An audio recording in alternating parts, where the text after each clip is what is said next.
Philbert, many thanks for joining us this evening. If the ministry goes ahead to ban teachers from government-aided schools from teaching in private schools, what will be the impact here on both schools? Thank you very much, Canary. Government schools, of course, have got experienced teachers. They have teachers who are examiners in UNEP. And therefore, this moonlighting is as old as liberalization of education in Uganda, which dates back in 1993. We need to ask ourselves a question: who owns these schools? These are highly pressed government officials who own these schools, and they are the ones who are employing these teachers. So we need to have a policy in place which bars all this, including conflict of interest. Right.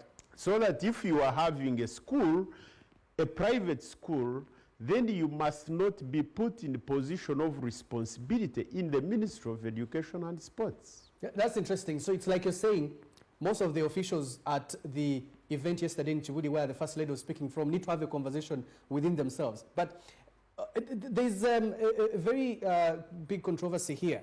Teachers find themselves caught in a dilemma, wanting to remain in government schools, of course, for job security, and also wanting to move to private schools because of the money. Their salaries are not enough. How can this be handled?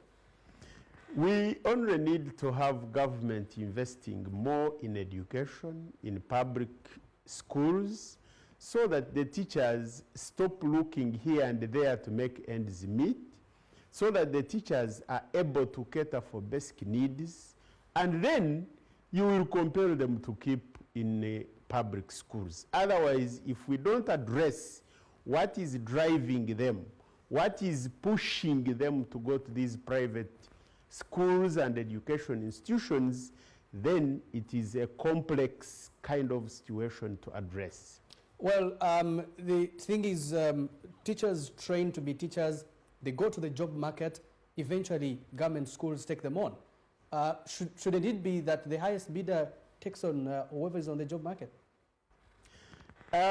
First of all, like I told you, in the government schools, in public schools, we have experienced teachers. And therefore, these private schools and education institutions are tapping into this expertise, but they are also looking at those who are examiners. And you will find that to some extent, the teachers will give more time and more commitment to private schools than the public schools where they earn a consistent salary. And therefore, that's why we need to tackle the issue right away from the top leadership so that we lead by example.